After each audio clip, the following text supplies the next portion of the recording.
Kalala Yahweh, Ba'Shem Yahweh Shai, Ba'Shem Rakakwadash. Double honors unto the elders and the apostles who taught me this truth. This is your brother Dawad, the real brother beloved, and this is only for the elect.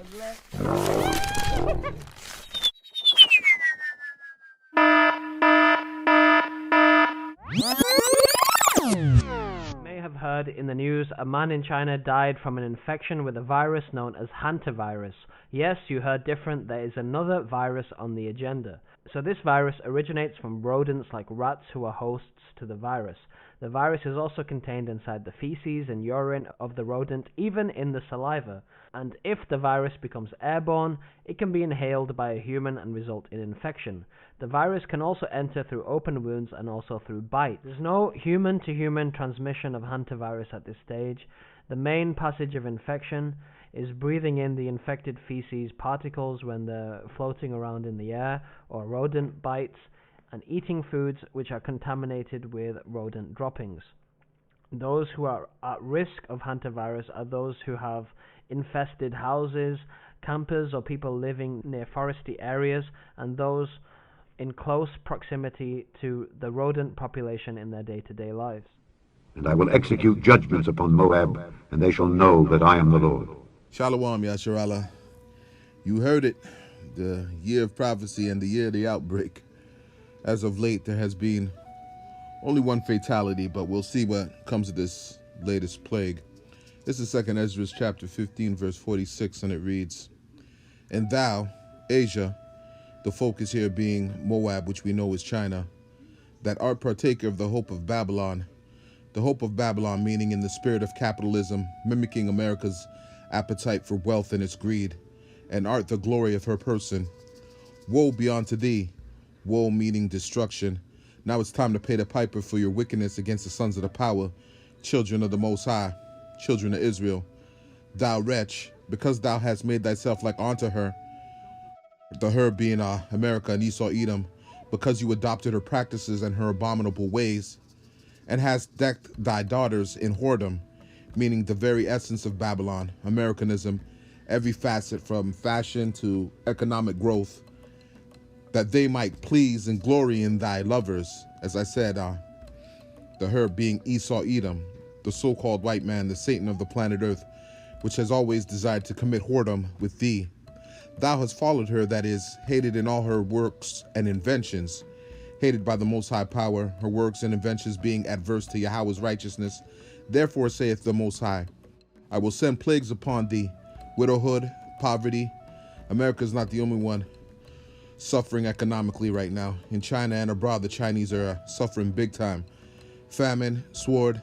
Not only has China taken an economic hit, they are the target of physical aggression, especially in the hood where they've been selling 5 pigeon wings and fake rice and sweet tea since forever.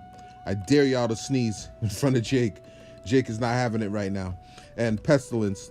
The scriptures are adamant in its wording. Not plague, plagues, meaning more than one, several. SARS, swine flu, bird flu, coronavirus. The world is starting to lose count. The 2 Ezra 16 and 5, 14 and 16, plural, plagues, to waste thy houses with destruction and death. And that's what you're witnessing, the spirit of Esau Edom in America, which is utter death and destruction. There's never been a time they haven't been outdone by another nation and they don't ridicule or criticize them publicly, sabotage them so they can plunder and drain their resources, or just to gain a reputation and finish them off with propaganda. Some of you wicked Israelites is guilty of the same shit. This is, let's jump down to verse 56. "Like as thou hast done unto my chosen," the chosen being the elect of Israel, "saith the living power, even so shall the Most High do unto thee, and shall deliver thee into mischief," meaning pain and affliction. Whatever covert operation was being carried out, which I suggest many are complicit, it got out of hand and imploded, then exploded. No more protesters, but now no more economy and no more polluting the earth, at least for the time being.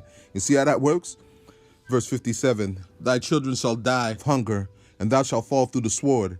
Thy city shall be broken down, and all thy shall perish with the sword in the field."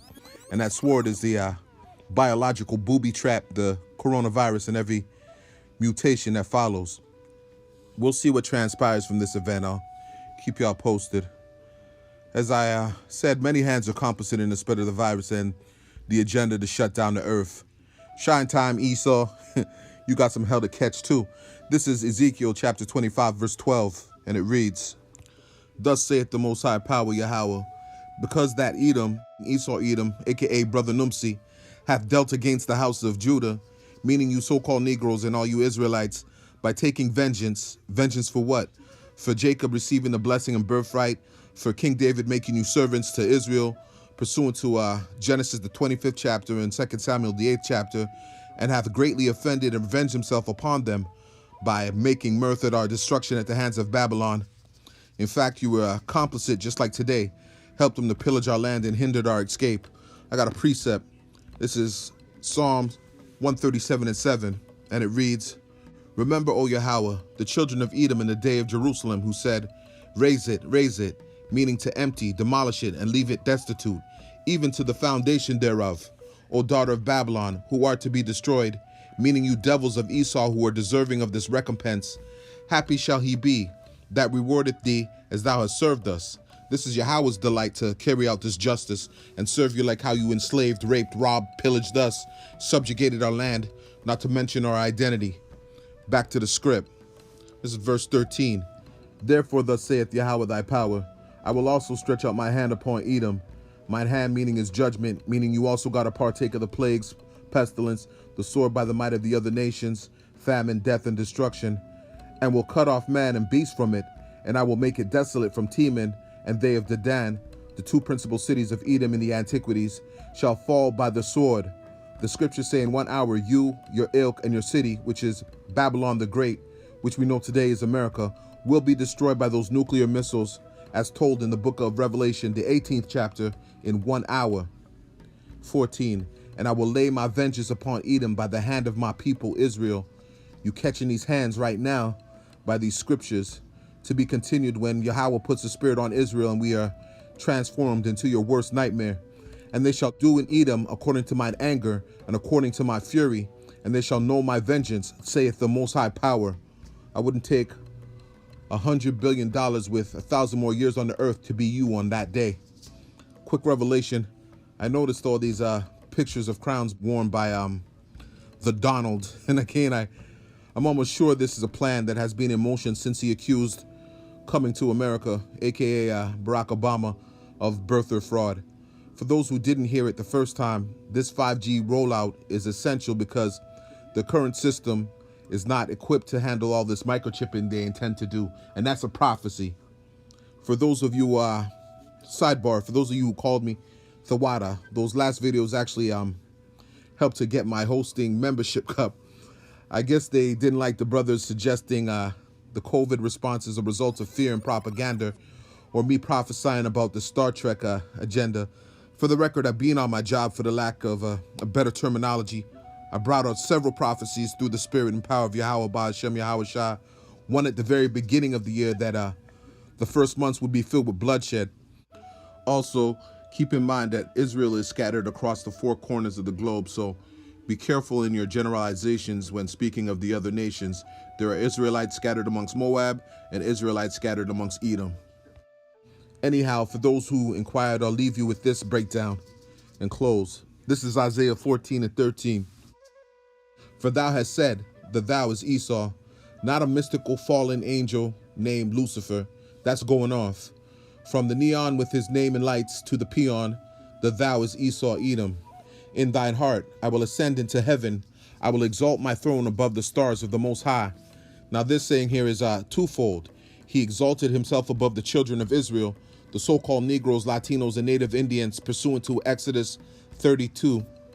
And this is also speaking of not only NASA and his space exploration, but the United States space program. Esau really thinks he has the chance to go hand to hand with Yahweh Ba'Shem Yahweh Shah. He thinks he can actually fight the Most High and his army of chariots. Reading on. I will sit also upon the mount of the congregation. The mount of the congregation is America, in the sides of the north. 14. And I will ascend above the heights of the clouds. I will be like the Most High. Verse 15. Yet thou shalt be brought down to hell, to the sides of the pit, meaning America's esteem is finished. This attempt at the New World Order is really delaying the inevitable, but this is the Most High's motion picture, and this Ender's Game is gonna wrap a lot differently. Kalala Yahweh Ba'Shem Yahweh Shai Ba'Shem Rakah Kodash. Double honors unto the elders and apostles of Great Millstone who rule well and taught me this truth. Yada Hey Allah Yahweh. Shalom Yasharala. On to the next.